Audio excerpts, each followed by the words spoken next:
पढ़ेंगे। तो सबसे पहले हम लोग ये पढ़ेंगे कॉलिजन थ्योरी। अब यह है कि कॉलिजन थ्योरी क्या होता है, हम लोग पहले भी इसका उपयोग कर चुके हैं। तो इस थ्योरी को सबसे पहले मैक्स ट्रूज और विलियम लेविस ने 1918 में दिया था। इसको प्रोपोज्ड किए थे, प्रोपोज्ड बाय मैक्स ट्रूज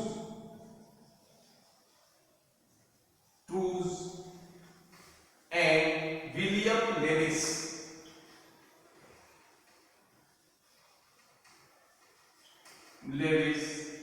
ये 1918 ईस्वी में सबसे पहले इस थ्योरी को इन्होंने दिया था।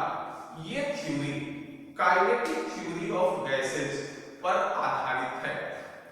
इसके अनुसार रिएक्टेंट के मॉलिक्यूल जो होंगे ये हार्ड और स्फीयर होते हैं और प्रत्येक मॉलिक्यूल एक दूसरे से कोलाइड करेंगे।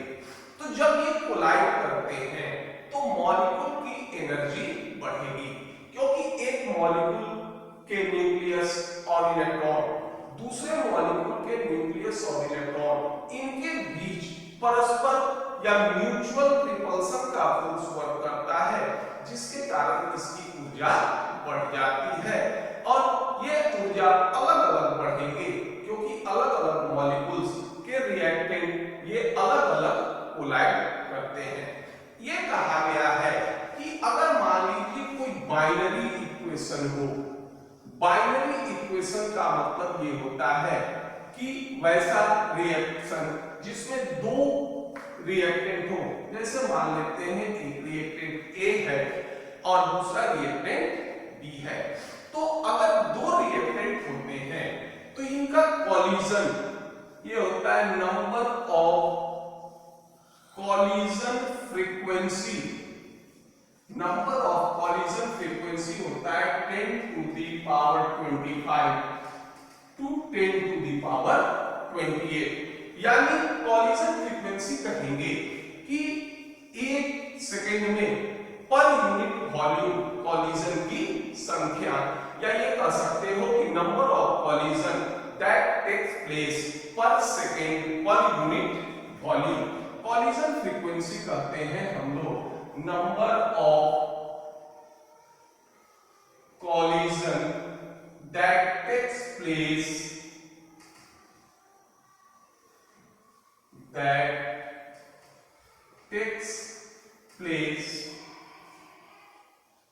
पर सेकंड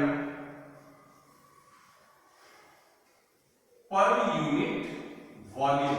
अगर मान लीजिए बाइनरी इक्वेशन होता है यानी दो रिएक्टेंट होते हैं, तो एक सेकंड में पर unit volume number of collision होंगे 10 to the power 25 से लेकर 10 to the power 28।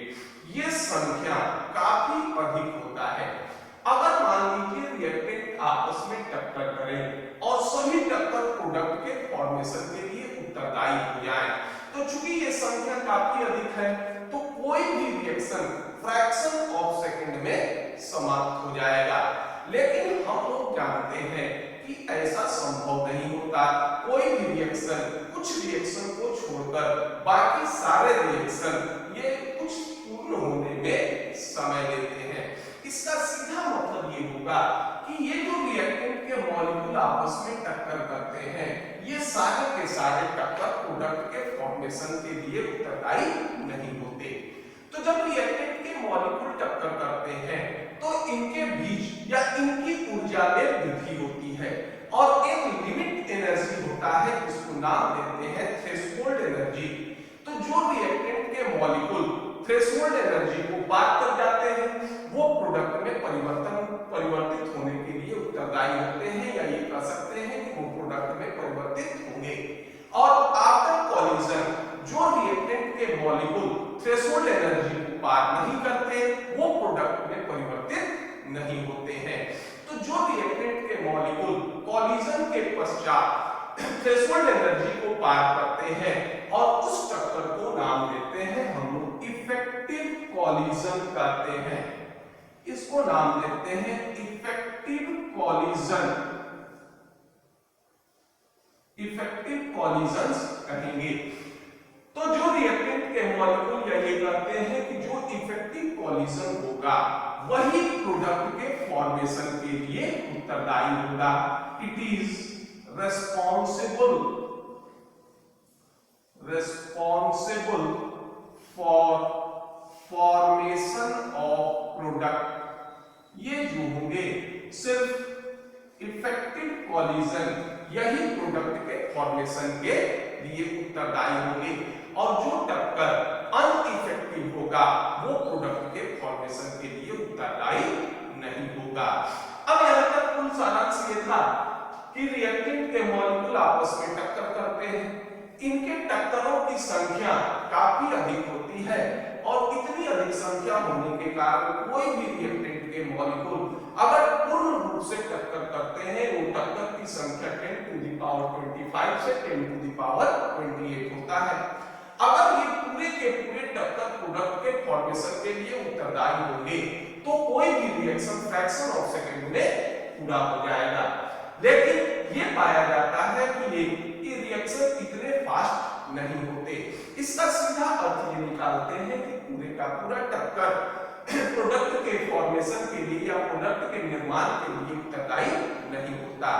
अब ये है कि जो रिएक्टेंट टक्कर के मॉलिक्यूल टक्कर करें और टक्कर के फलस्वरूप एक एनर्जी बैरियर होता है जिसको नाम देते हैं थ्रेशोल्ड एनर्जी। तो टक्कर के फलस्वरूप जो रिएक्टेंट के मॉलिक्यूल थ्रेशोल्ड एनर्जी के बराबर या फिर उससे अधिक ऊर्जा होता है, ऐसे कॉलिजन को नाम देते हैं इफेक्टिव कॉलिजन, और यही इफेक्टिव कॉलिजन प्रोडक्ट के फॉर्मेशन के लिए उत्तरदायी होता है।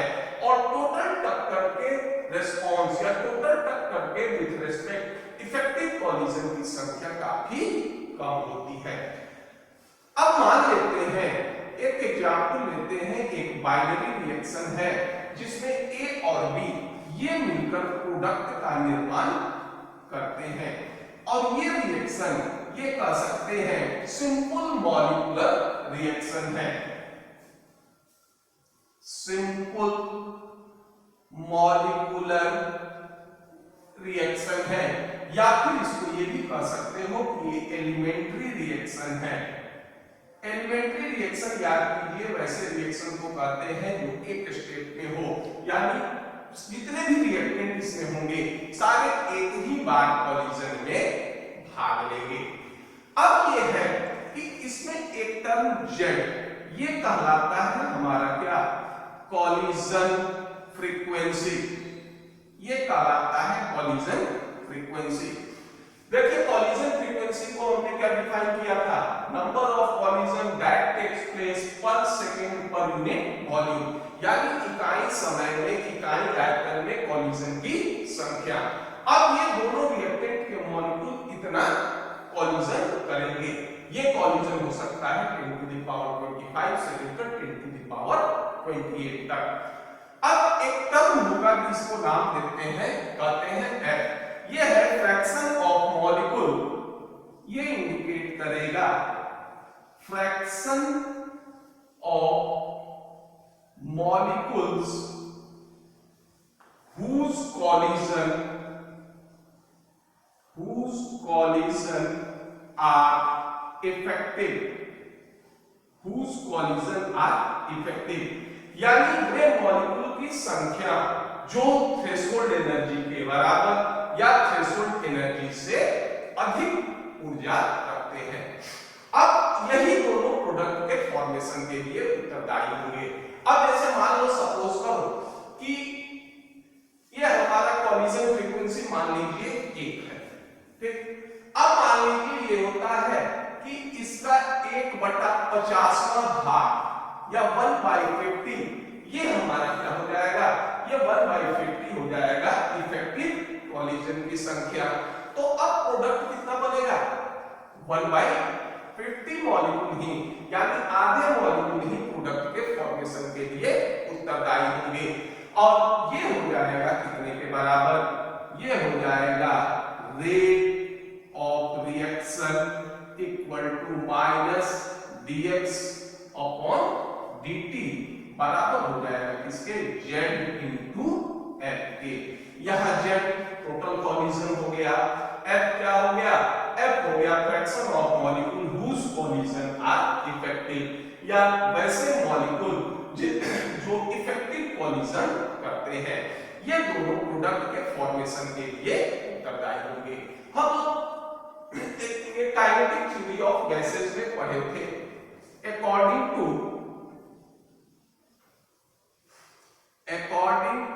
Kinetic theory of gases,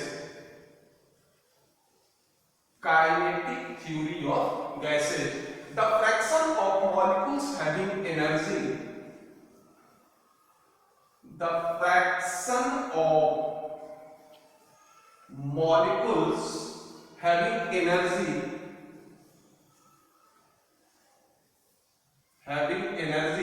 more than a particle, more than a particular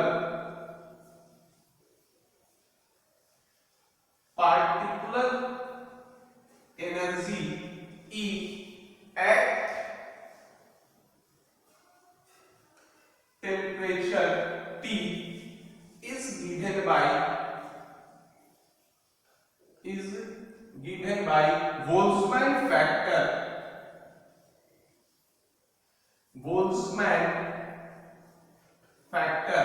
ये होता है F बराबर माइनस E अपॉन RT। ये हो गया equation 2। Kinetic theory of gases में बोल्ट्जमैन फैक्टर के अनुसार जो रिएक्टेंट के मॉलिक्यूल प्रोडक्ट के फॉर्मेशन के लिए उत्तरदायी होते हैं या जिनकी एनर्जी एक निश्चित लिमिट तक होती है एट कांस्टेंट टेम्परेचर, ये बराबर होंगे किसके, माइनस E अपॉन RT के बराबर होंगे। E ये बराबर होगा, सॉरी, ये E minus E upon RT exponent E to the power minus E upon RT। यहां E होता है क्या, लॉग E के बराबर। अब ये था कि ये किसी भी रिएक्शन में रिएक्टेंट और प्रोडक्ट के बीच जो एनर्जी का डिफरेंस होता है, याद कीजिए इस एनर्जी के डिफरेंस को नाम देते हैं हम लोग एक्टिवेशन एनर्जी, या इसको EA से इंडिकेट करते हैं। यदि किसी रिएक्टेंट को एक्टिवेशन एनर्जी के बराबर अगर हम ऊर्जा दे दें तो ये क्या होगा, रिएक्टेंट प्रोडक्ट में परिवर्तित हो जाएगा। तो ये जो एनर्जी है, ये एनर्जी किसके बराबर होगा, एक्टिवेशन एनर्जी के बराबर होगा, और यही एक्टिवेशन एनर्जी रिएक्टेंट प्राप्त करके प्रोडक्ट का फॉर्मेशन करते हैं। अब इसको नोट कर लीजिए।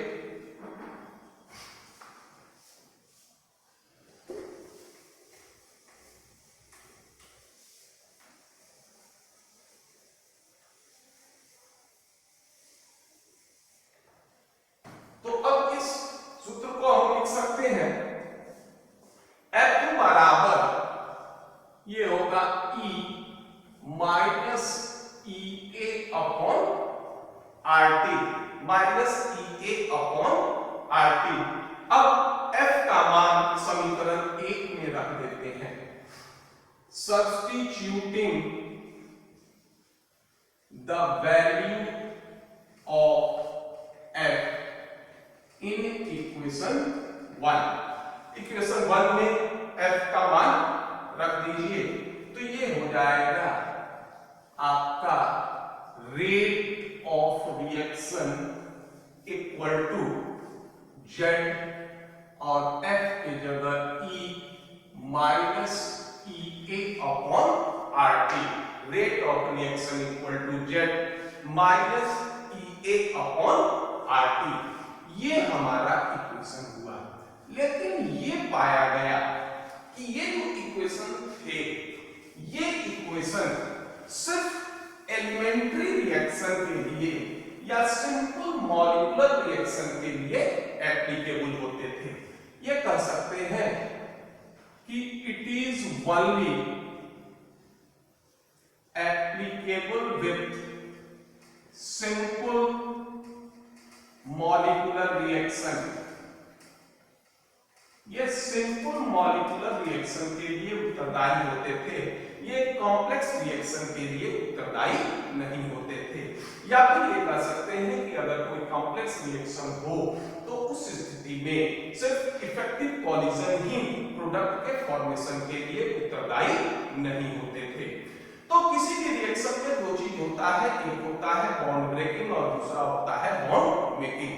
अगर हमारा कॉम्प्लेक्स रिएक्शन होता है और इस कॉम्प्लेक्स रिएक्शन में रिएक्टेंट के मॉलिक्यूल आपस में कोलाइड करें और आफ्टर कॉलिजन अगर इसकी एनर्जी थ्रेशोल्ड एनर्जी के बराबर या इससे अधिक भी हो जाता है, लेकिन इसका ओरिएंटेशन अगर प्रॉपर नहीं होता तो वो रिएक्टेंट के मॉलिक्यूल प्रोडक्ट के फॉर्मेशन के लिए उत्तरदायी नहीं होते। तो जब कॉम्प्लेक्स रिएक्शन होंगे तो कॉलिजन, इफेक्टिव कॉलिजन के साथ साथ रिएक्टेंट के मॉलिक्यूल का टक्कर जो होना चाहिए वो प्रॉपर ओरिएंटेड होना चाहिए, तभी रिएक्टेंट के मॉलिक्यूल के बीच बंध टूटेंगे और नए बंध का निर्माण होगा। अगर ओरिएंटेशन प्रॉपर नहीं होता तो चाहे कॉलिजन हमारा इफेक्टिव हो तो भी प्रोडक्ट का फॉर्मेशन नहीं होता है। इसको हम जैसे मान लीजिए एक एग्जांपल के रूप में देखते हैं। कोई रिएक्शन ये है, एक काल्पनिक रिएक्शन है A2 प्लस B2, ये मिलकर बनाता है 2AB का फॉर्मेशन करता है। ये हमारा सिंपल या एलिमेंट्री रिएक्शन नहीं बल्कि कॉम्प्लेक्स रिएक्शन है। अब रिएक्टेंट के मॉलिक्यूल A और B आपस में टक्कर करेंगे। टक्कर करने के पश्चात कुछ रिएक्टेंट ऐसे होंगे जिसकी एनर्जी थ्रेशोल्ड एनर्जी के बराबर या इससे अधिक हो जाएगी, तो वो प्रोडक्ट के फॉर्मेशन के लिए उत्तरदायी हो जाएंगे।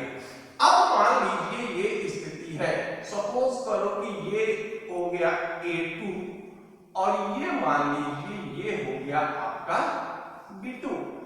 अब ये कोलाइड करेंगे। अगर मान लीजिए ये A B से कोलाइड करता है और ये A B से कोलाइड करता है तो इनके बीच बंध टूटेगा और बंध टूटने के पश्चात ये AB का निर्माण करेंगे। ये हमारा क्या होता है, प्रॉपर ओरिएंटेशन। ये हमारा क्या होगा, प्रॉपर ओरिएंटेशन होगा। अगर मान लीजिए ऐसी स्थिति है कि ये हो गया A के मॉलिक्यूल और ये हो गए हमारे क्या, B के मॉलिक्यूल।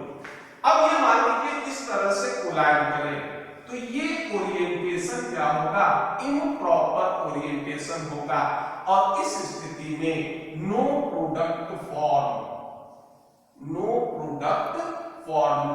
प्रोडक्ट का निर्माण नहीं होगा, चाहे आफ्टर कॉलिजन रिएक्टेंट के मॉलिक्यूल थ्रेशोल्ड एनर्जी को क्यों नहीं होगा, ये पार कर जाए। पार करने के पश्चात भी अगर ओरिएंटेशन पूरा नहीं है, प्रॉपर नहीं है, तो ये प्रोडक्ट का निर्माण नहीं करेगा। जैसे इसको एक और एग्जांपल, रियल एग्जांपल से हम लोग देख लेते हैं। मान लीजिए ये हो गया ClH, मिथाइल क्लोराइड। क्लोरीन की इलेक्ट्रॉन नेगेटिविटी अधिक होती है, ये पार्शियल नेगेटिव चार्ज और कार्बन पार्शियल पॉजिटिव चार्ज। अब ये रिएक्शन करेंगे किससे, बेस से रिएक्शन करेंगे।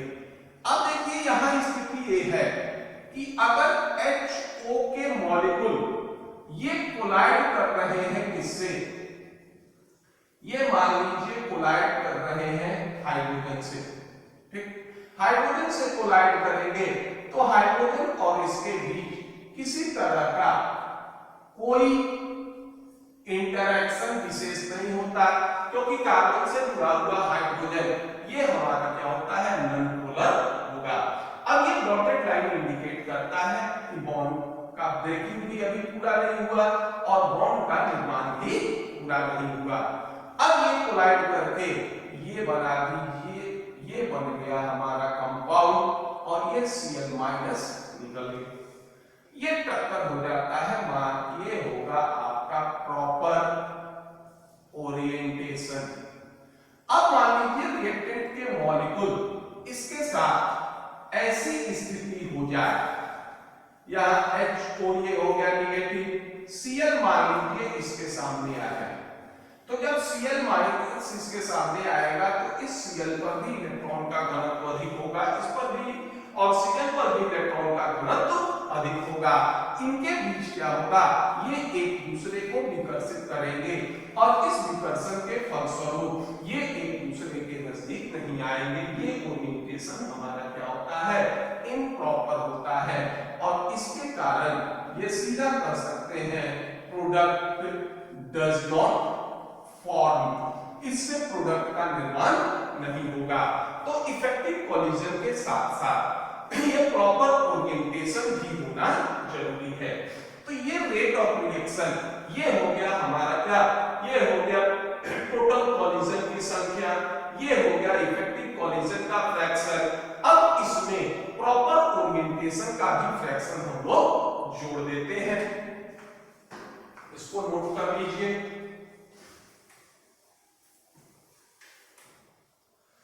प्रॉपर ओरिएंटेशन का फ्रैक्शन जोड़ देते हैं, ये हो जाएगा आपका rate of reaction equal to, rate of reaction equal to, ये हमारा क्या था, ये जोड़ देते हैं P into ZE minus EA upon RT, और ये जानते हैं कि rate of reaction directly proportional होता है इसके वेलोसिटी कांस्टेंट के। अगर वेलोसिटी कांस्टेंट का मान या k का मान अधिक होता है तो नेचुरल रेट का मान अधिक होगा। तो रेट ऑफ रिएक्शन को हम सब्स्टिट्यूट कर सकते हैं k से, k बराबर होगा P ZE minus EA upon RT।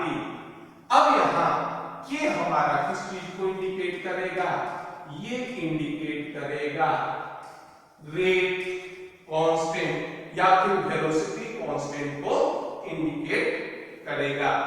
P ये इंडिकेट करेगा किसको, ओरिएंटेशन फैक्टर को इंडिकेट करेगा।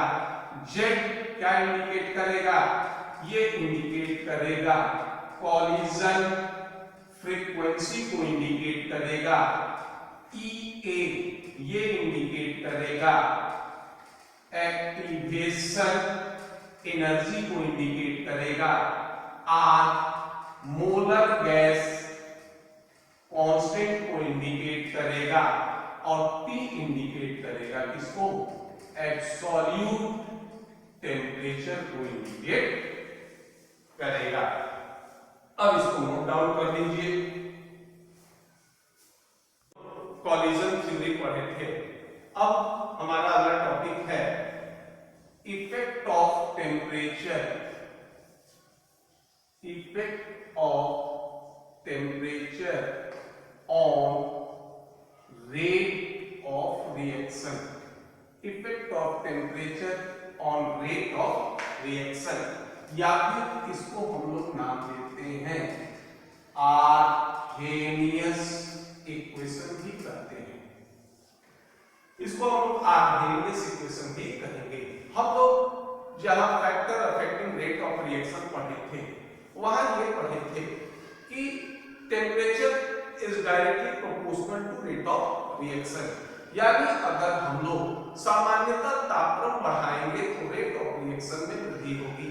ये जानते हैं कि अगर सामान्यतः 10 डिग्री सी तापक्रम बढ़ा दें तो अधिकांश रिएक्शन का रेट लगभग 2 से 3 गुना तक बढ़ जाता है, और इस टेम्परेचर के बढ़ने से जो रेट ऑफ रिएक्शन में परिवर्तन होता है या इंक्रीज होता है, हम लोग इसको टर्म को नाम देते हैं टेम्परेचर कोफिशिएंट, और इसी टेम्परेचर कोफिशिएंट के सहायता से हम लोग इसको एक्सप्लेन करते हैं।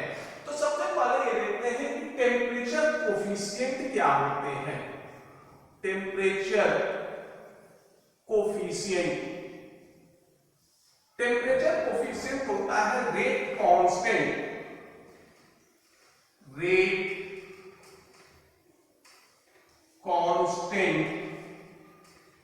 एट सेकेंड डिग्री बटा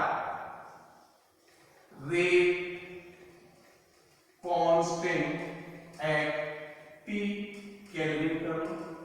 अगर मान लो केल्विन में तापमान देते हैं तो ये होता है कितना 298 और 10 जोड़ दो तो ये हो गया 308 केल्विन।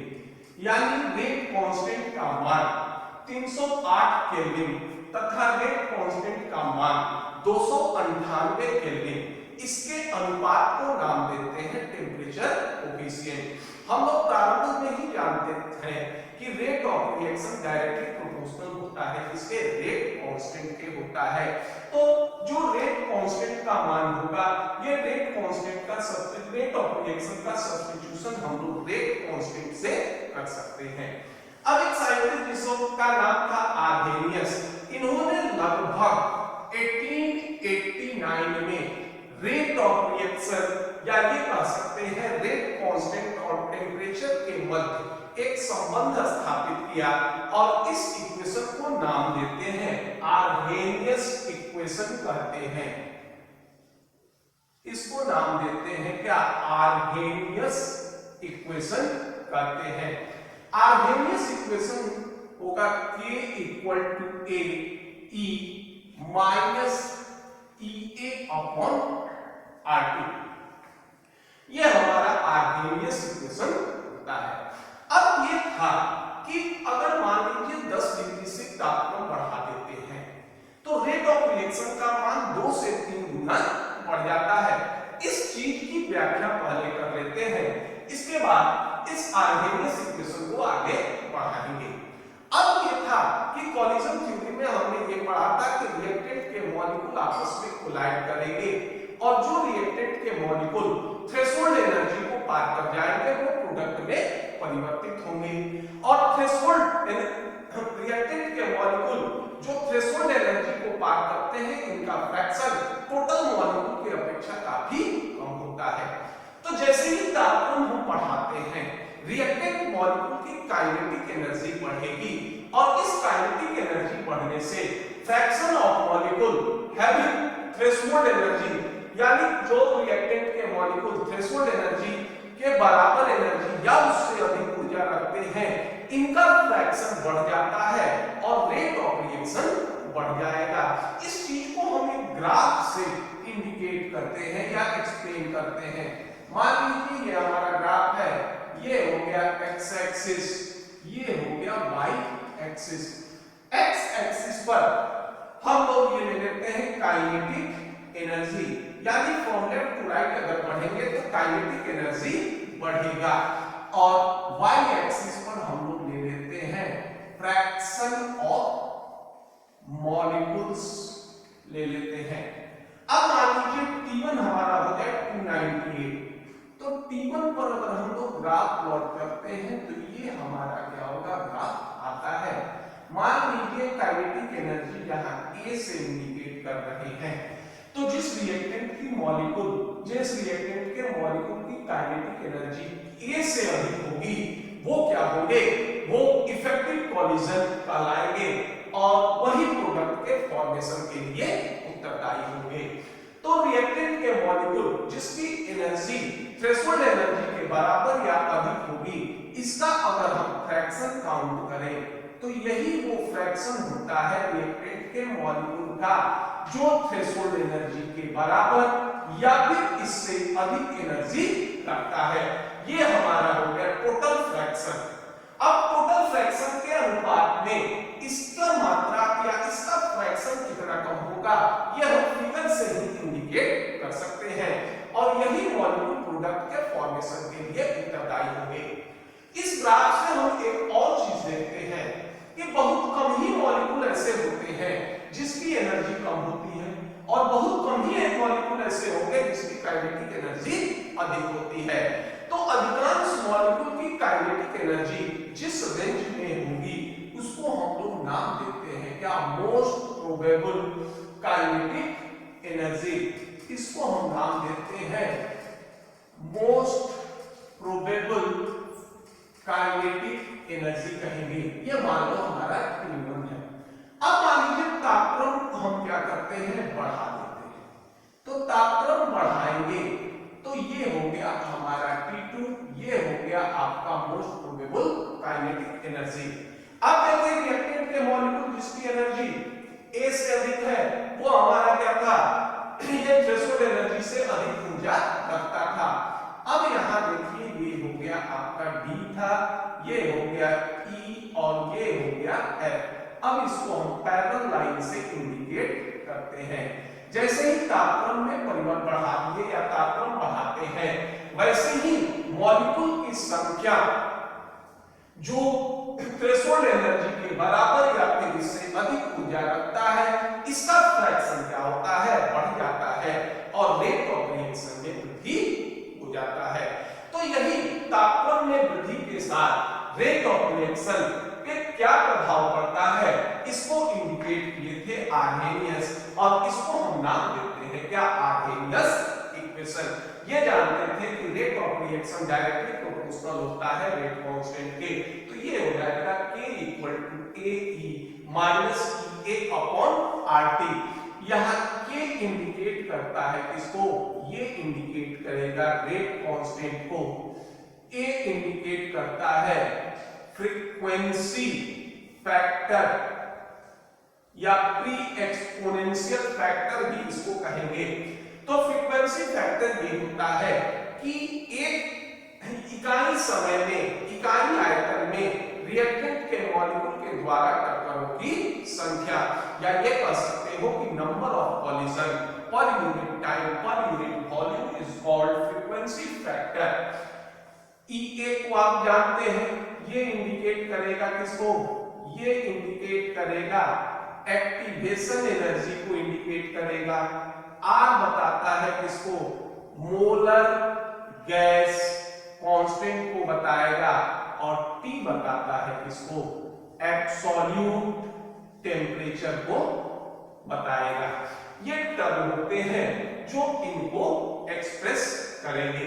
अब ये करते हैं कि सबसे पहले इसका लॉग ले लेते हैं, taking log on both side,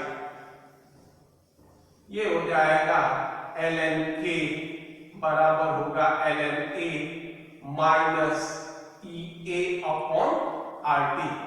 ln से हम इंडिकेट करते हैं किसको, log to the base e को। अब इसको हम log टू द बेस 10 में अगर कन्वर्ट करें तो 2.303 से मल्टीप्लाई कर देते हैं, तो ये होगा 2.303 k बराबर 2.303 log,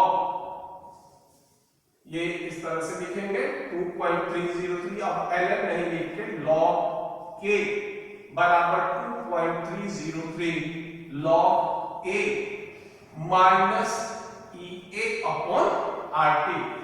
ये हो गया 2.303 log k, यहां कॉमन ले लो 2.303, तो ये हो जाएगा आपका log a minus EA upon 2.303 RT।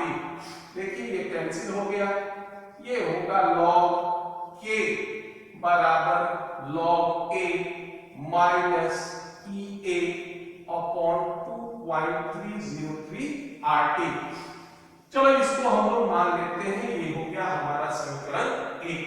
अब इस समीकरण में देखिए रेट कांस्टेंट ये फैक्टर होता है किसका, टेम्परेचर का, तो ये रेट कांस्टेंट बदल सकता है और टेम्परेचर बदल सकता है। अगर टेम्परेचर में परिवर्तन करें तो रेट कांस्टेंट का मान परिवर्तित हो जाएगा। ये हमारा क्या होगा, कांस्टेंट। किसी पार्टिकुलर रिएक्शन के लिए एक्टिवेशन एनर्जी का मान भी कांस्टेंट होता है, और R हमारा क्या होता है, मोलर गैस कांस्टेंट, इसका भी वैल्यू कांस्टेंट होगा। तो ये कह लेते हैं कि if temperature is T1, value of rate constant is K1, and if temperature change from T1 to T2, rate constant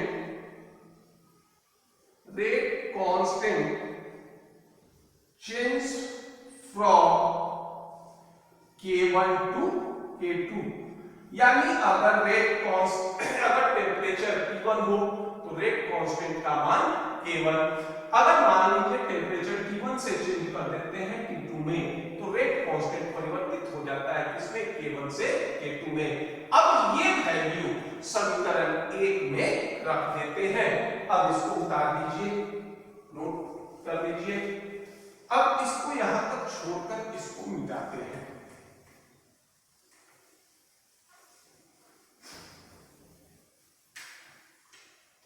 अब वैल्यू रखिए, ये हो जाएगा log K1 बराबर log A minus TA upon R T1।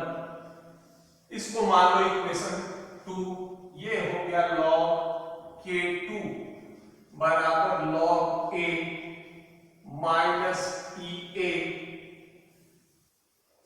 ये छूट गया 2.303 R T1, ये हो गया 2.303 R T2, ये हो गया इक्वेशन 3। अब इसका काम हो गया, इसे भी मिटा लें। अब इस सूत्र से हम एक सिंपल एक्सप्रेशन डिराइव करेंगे जो EA या एक्टिवेशन एनर्जी के मान को बताएगा। अब ये करते हैं कि इक्वेशन 3 में 2 को घटा देते हैं, 3 में 2 को घटा दें तो ये देखिए ये होगा log K2 minus log K1 बराबर ये हो जाएगा log A minus log A, ये हो जाएगा minus EA upon 2.303 R T2 minus minus plus EA upon 2.303 R T1। देखो ये कैंसिल हो गया, ये है log M minus log N, ये बराबर किसके हो जाएगा log M बाई NA। अब देखिए इसको पहले लेते हैं, ये होगा EA upon 2.303 R T1 minus EA upon 2.303 R T2 log K2 by K1 common ले लो, EA अपॉन 2.303 R, ये होगा 1 by T1 minus 1 by T2 और ये हो जाएंगे log K2 by K1 equal to EA upon 2.303 R, ये होगा T2 minus T1 upon T1 T2। अब इस एक्सप्रेशन के सहायता से यदि T1 T2 तथा K1 K2 का मान ज्ञात हो तो हम लोग ये हो गया इक्वेशन 4 कर लेते हैं, तो इसके सहायता से एक्टिवेशन एनर्जी का मान ज्ञात कर देंगे। ये हो जाएगा E we have known value of K1 K2 and T1 T2 with the help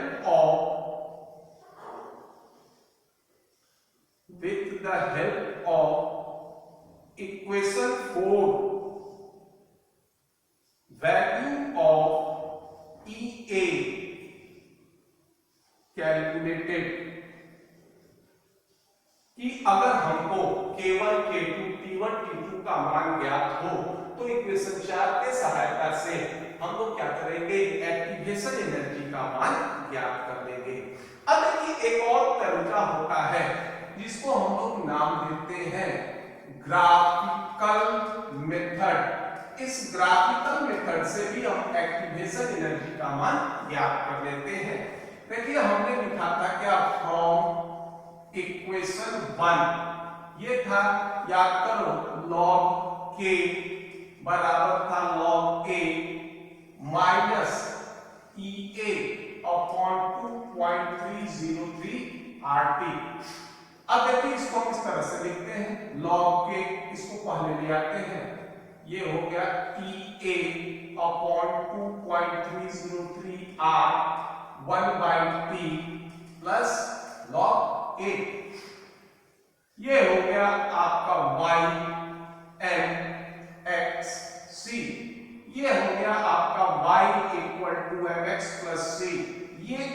equation होता है क्या, स्ट्रेट लाइन का, तो यदि x एक्सिस पर 1/t और y एक्सिस पर log k का मान रखते हैं, अगर मान लीजिए x एक्सिस पर हमने मान रखा 1/t का और y एक्सिस पर मान रखा किसका, log k का, तो एक ग्राफ आता है, ये ग्राफ स्ट्रेट लाइन होगा जिसका स्लोप क्या होता है, नेगेटिव होता है, इसका स्लोप नेगेटिव होगा और इसका वैल्यू देगा क्या, -Ta/2.303 r को इंडिकेट करेगा, r का वैल्यू कांस्टेंट होता है। तो अगर इस ग्राफ का हम स्लोप ज्ञात कर ले तो इसके स्लोप कितने के बराबर होंगे, -Ta/2.303 r के बराबर होंगे। r का मान हमारे पास ज्ञात है तो हम एक्टिवेशन एनर्जी आसानी से ज्ञात कर सकते हैं। तो एक्टिवेशन एनर्जी का मान एक तो इस इक्वेशन 4 से ज्ञात कर सकते हैं या फिर जो होगा इस ग्राफ से भी हम लोग एक्टिवेशन एनर्जी का मान ज्ञात कर सकते हैं। ये हमारा होगा क्या, आर्हेनियस इक्वेशन। इस तरह से हम लोग इस वीडियो में दो टॉपिक पढ़े, एक पढ़े कॉलिजन थ्योरी और दूसरा हम लोग पढ़े effect of temperature on rate of reaction या आर्हेनियस इक्वेशन पढ़े। अगर आपको ये वीडियो पसंद आया हो तो लाइक कीजिए, सब्सक्राइब कीजिए। धन्यवाद।